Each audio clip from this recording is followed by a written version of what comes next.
तो कितने ही परिवार उजड़ जाते। इसलिए मैं हमेशा इस बात की कोशिश करता हूं। और ऐसे ऐसे गांव, ऐसे ऐसे हमने पुराने समय में देखे, आपकी तरफ के कई गांव ऐसे हैं, गोलियां चला करती थी, हमने कहीं उन गांवों में झगड़े नहीं आके पड़ने दिए। और मैं आप सबको भी ये निवेदन करता हूं कि राजनीति आनी जानी चीज है। कौन एमएलए बनेगा, कौन मंत्री बनेगा, कौन सरपंच बनेगा, ये सब परमात्मा के खेल है, कुदरत की रची हुई है। मगर आपस का एक का आपस की सामाजिकता कभी खत्म नहीं करनी चाहिए। आपस में जो है एक अच्छे वातावरण में हम लोग रहें, समाज का वातावरण अच्छा रहे, ये हमेशा हमारा सबकी कोशिश होनी चाहिए। और यही शपथ जो आज रमेश कश्यप जी ने दिलवाई है, ये सारी बातें इसी प्रकार से आके सिमटती है। आज अगर नरेंद्र मोदी जी ये संकल्प ले रहे हैं कि देश की आजादी के 100 साल के बाद हमारा देश भी विकसित राष्ट्र की सूची में शामिल होना चाहिए, इसका मतलब क्या है? देश की आजादी के 100 साल के बाद इसका मतलब क्या है कि हमारा देश गुलाम रहा। आज देश को आजाद हुए 76 साल हो गए, देश 1000 साल तक गुलाम रहा। क्यों गुलाम रहा? उस समय के जो चौधरी थे, राजा रजवाड़े थे, वो आपस में लड़ते रहे, भिड़ते रहे और देश के ऊपर कब्जा करके दूसरे। और उस 1000 साल के गुलामी के काल में न केवल हमारे देश को लूटा गया, बल्कि हमारे देश की जो प्राचीन संस्कृति है, जिसकी वजह से आज भी सारी दुनिया हमारा सम्मान करती है, उस संस्कृति को भी नुकसान करा गया। चाहे हमारी शिक्षा की बात है, हमारे संस्कारों की बात है, हमारी पुरानी जितनी भी हमारी पद्धति थी, चाहे आयुर्वेद है, चाहे योग है, चाहे बड़े बुजुर्गों का सम्मान करना है, जो भी हमारी पद्धति थी, उन सबको तहस नहस करा गया। आज हमारी देश की आजादी के 76 साल हो गए, देश काफी आगे बढ़ा है। मगर नरेंद्र मोदी जी का यह संकल्प है कि जो हमारा देश पुराने समय में सोने की चिड़िया इसको कहा करते थे, ऐसे ही जब हमारी देश की आजादी के 100 साल पूरे हो जाएंगे 2047 तक, हमारे देश का वही रुतबा होना चाहिए जो बहुत पहले हुआ करता था। उसके लिए कड़ी संघर्ष, कड़ी तपस्या मोदी जी कर रहे हैं। पर क्या मोदी जी अकेले कर लेंगे? अकेला कोई नहीं कर सकता, या कुछ लोग मिलके नहीं कर सकते, सबको करना पड़ेगा। हर आदमी को अपनी जिम्मेवारी ईमानदारी से निभानी पड़ेगी। मेरे सामने अधिकारी बैठे हैं, कर्मचारी हैं, मैं खुद विधायक हूं, सरपंच है, बाकी और कोई मेंबर पंचायत है, कोई ब्लॉक समिति का मेंबर है, कोई किसी भी जिम्मेवारी पे, सभी को अपनी जिम्मेवारी ईमानदारी से निभानी पड़ेगी। घरों के अंदर भी, समाज को अगर हम अपना परिवार कहते हैं, तो जो छोटा हमारा परिवार 4 दीवारी का है, वहां पर भी हमारी जिम्मेवारी बनती है कि हम अपने बच्चों को पढ़ाने लिखाने के साथ साथ ठीक और गलत का अंतर सिखाने का काम करें, उनको संस्कार देने का काम करें, ताकि वो बड़े होके ना केवल अपने परिवार की तरक्की करें, बल्कि एक अच्छे इंसान बनके एक अच्छे नागरिक भी बने, और एक अच्छे नागरिक होकर समाज की तरक्की में, देश की तरक्की में अपनी जो सहभागिता है उसको सुनिश्चित करने का काम करें। ये जिम्मेवारी हम सबकी बनती है।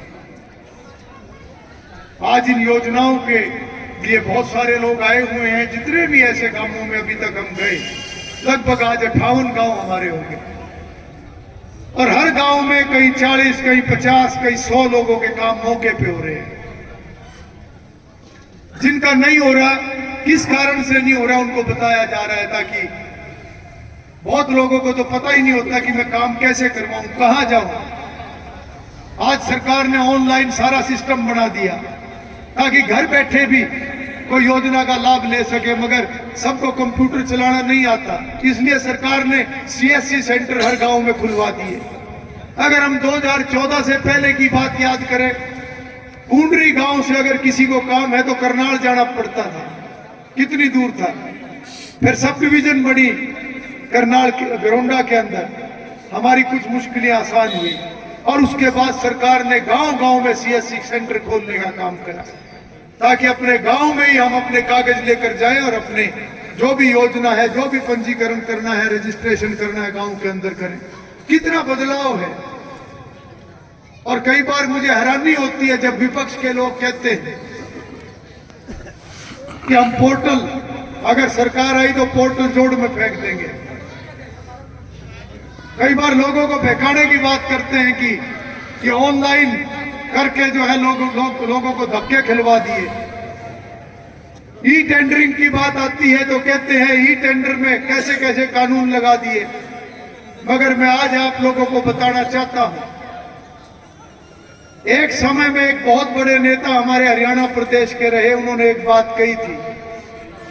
उन्होंने कहा था कि हमारा समाज ऐसा है कि इसको समझाना बहुत मुश्किल है मगर बकाना बहुत आसान है।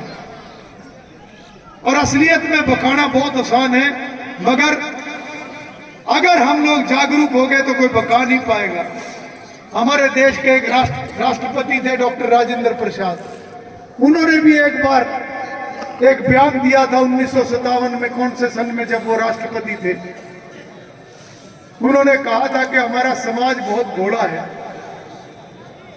और अगर उनको बहका दे तो वो बहक जाते हैं।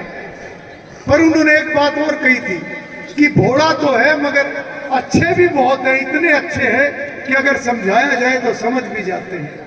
तो इसका मतलब क्या हुआ कि जो जिम्मेवार लोग हैं उनको जिम्मेवारी की बात करनी चाहिए, बखाने की बात नहीं करनी चाहिए। राजनीति तो 2-4 दिन की होती है, आखिरी के 5-7 दिन बहुत होते हैं। किसको सरपंच बनाना 5-7 दिन के अंदर हो जाता है, 2 दिन में हो जाता है।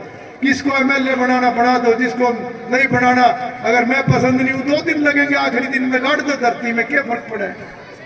मगर बाकी का समय पूरा का पूरा समाज, गांव और अपने इलाके के लिए होना चाहिए। उस समय में कोई राजनीति नहीं होनी चाहिए, कोई बखावा नहीं होना चाहिए। और हम भी ये चाहते हैं कि लोगों में जागरूकता जितनी बढ़ेगी उतना ही आने वाले समय में भी जिन जिन के पास में जिम्मेवारी आएगी उनको काम करना पड़ेगा, पिछले से ज्यादा करना पड़ेगा। और इसीलिए हम काम करते हैं कि आने वाले समय में लोगों के सामने भी ये टारगेट होना चाहिए कि अगर कोई आया तो भाई बखाने से काम नहीं चलेगा, काम करके दिखाओ। वोट दी है हमारे भले के लिए, वोट इसलिए नहीं दी कि तुम अपना घर भरो या अपने परिवार के बारे में सोचो। यह जागरूकता समाज के अंदर आनी जरूरी है और आज समाज के लिए काम वर्तमान की सरकार कर रही है। अगर मैं याद दिलाऊं 2014 में मेरे बुजुर्ग बैठे हैं, महिलाएं बैठी हैं, पेंशन थी 1000 रुपए। आज हमारी सरकार को 9 साल हो गए, आज पेंशन कितनी है? 3000 रुपए। आपकी बंदी कि नहीं बंदी? कसर है, कसर है, थोड़े दिन की कसर है। और 2014 में जब हमारी सरकार बनी, जब पेंशन थी 1000 और पिछली सरकार जो 10 साल रह के गई उसने कितनी पेंशन बढ़ाई 10 साल में? 500 रुपए। और हमारी सरकार ने 9 साल में कितनी बढ़ाई? 2000 रुपए। 10 साल में बढ़ाई 500 रुपए, हमने 9 साल में बढ़ाए 2000 रुपए। कितना भारी अंतर है, 4.25 गुना का अंतर आ गया कि नहीं आ गया? यह है सरकार की गंभीरता। और लोग हमारे से पूछते हैं इतना पैसा सरकार पे कहां से आ रहा है? इसका कोई बड़ा मूल मंत्र नहीं है, इसका एक ही मूल मंत्र है, ऊपर बैठे हुए लोग ईमानदार हैं, घपलों को खत्म करने लग रहे हैं। घपले जितने खत्म करे वो सारा पैसा खजाने में गया, जो पैसा खजाने में गया वो लोगों के ऊपर खर्च होने लग गया। वरना राजीव गांधी जी ने तो कहा था 1986 में, उन्होंने कहा था कि ऊपर से सरकारी खजाने में से 100 पैसे चलते हैं तो जब लोगों तक पहुंचते हैं तो 15 पैसे रह जाते हैं, 85 पैसे रास्ते में ही। जिसके हाथ लग गया, जिसका मौका लग गया, काट दिया रोग। आज ऊपर से जो पैसे चलते हैं सरकार के खाते से, सीधे खाते के अंदर 100 के 100 पैसे आते हैं। इतना बदलाव कर दिया। और जो ये पोर्टल, ई टेंडर और ये जितने भी नए काम सरकार करने लग रही है, जिसके ऊपर विपक्ष भगाने की भी कोशिश करता है, तो ये सारे काम सरकार इसलिए कर रही है कि भ्रष्टाचार को खत्म करना है ताकि लोगों का और ज्यादा भला हो सके। और हम तो गांव वाले हैं, मैं तो ये भी समझाने के लिए बता देता हूं, भाई ट्यूबवेल का पानी निकलिया कच्चे खाड़ में से जाओगा तो खिंडता जाओगा, पता नहीं कहां नाके टूटेंगे, खेत में पूरा पानी नहीं पहुंचेगा। और पक्के खाड़ होगा तो पूरा का पूरा जाओगा खेत में। अब देख लो, खेत भरना है तो खाड़ पक्का होना चाहिए कि कच्चा होना चाहिए? तो सरकार ने जितना भी ये ई टेंडरिंग, जितने भी ऑनलाइन, जितने भी पोर्टल, ये सारे के सारे सरकार के खजाने के पक्के खाड़ है, ये समझ लेना। अगर शुरू में कंप्यूटर नहीं चलाना आता और थोड़ी बहुत दिक्कत आती है तो दिक्कत उठा लेना, आखिर में बड़ा भारी जो फायदा है वो हम सब का ही है, लोगों का ही है। मैं बयान पढ़ रहा था एक बड़े नेता का, नेता बहुत है हमारे, तो खैर भाजपा में तो नेता नहीं कहते, प्रधानमंत्री जी कहते हैं, मैं भी कार्यकर्ता हूं, मुख्यमंत्री जी कहते हैं, मैं भी कार्यकर्ता हूं, और मेरी तो औकात ही क्या है, मैं क्या कह दूं अपने आप में, मैं तो अपने आप में दिहाड़ीदार कहूं। मैं पढ़ रहा था एक नेता का बयान, बोले हमारी सरकार आओगी तो इतने 1000 पेंशन कर देंगे, और 10 साल थे जिप क्यों नहीं कर ली थी, जिप तो दर पर 10 साल में बढ़ी 500, आज तुम लोगों ने देने लग रहे मिट्टी गोली। फिर क्या कहूँ, बोले बिजली माफ कर देंगे इतने यूनिट, और 10 साल सरकार थी, बिजली बोर्ड पे 36,000 करोड़ का घाटा छोड़ के गए थे, जिप करके दिखा देना तो बिजली माफ। जिप घर तक कोयला भी देने के लिए मना कर दिया था सारों ने, और 36,000 करोड़ का घाटा था, जिप क्यों नहीं कर दिया था, इतने बड़े तो हम ऐसी थे।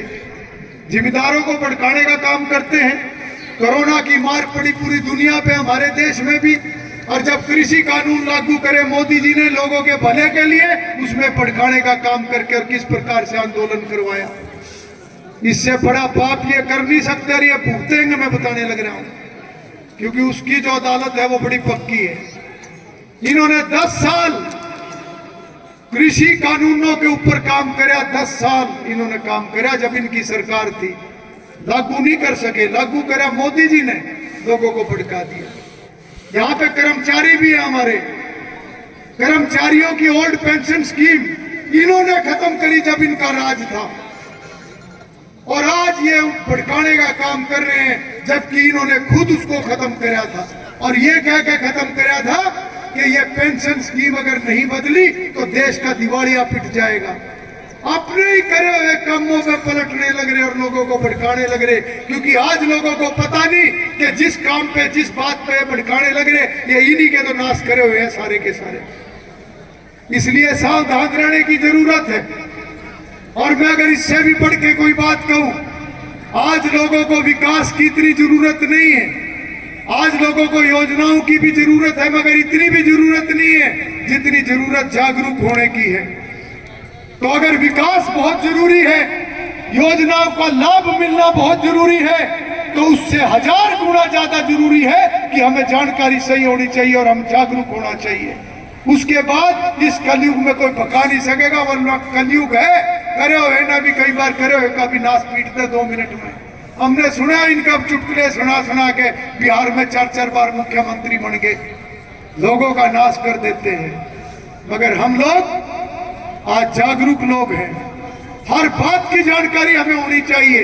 आज की इस यात्रा में जितना लाभ जो भी उठा सके उठाओ, और उसके बाद अगर कोई गरीब आदमी जिसको योजना का लाभ ना मिले, दोबारा कागज भिजवा देना, चिंता करने की जरूरत नहीं। अभी तो हम दूसरा तीसरा करने लग रहे, फिर भी किसी का रह जाएगा तो बाद में फिर इसी काम पे खड़े, और कोई काम ही नहीं हमने, ना कोई धंधा हमने देखना, और ना सरकार आने के बाद कोई नया धंधा खोला, जो पुराने थे वही नींद पर तो देखे जाते। घर वाले खर्चा चला रहे, हम तो भाई 24 घंटे पब्लिक की सेवा के ऊपर खड़े हैं। इसी प्रकार से हमारे ऊपर के सभी नेता इसी प्रकार से काम कर रहे हैं।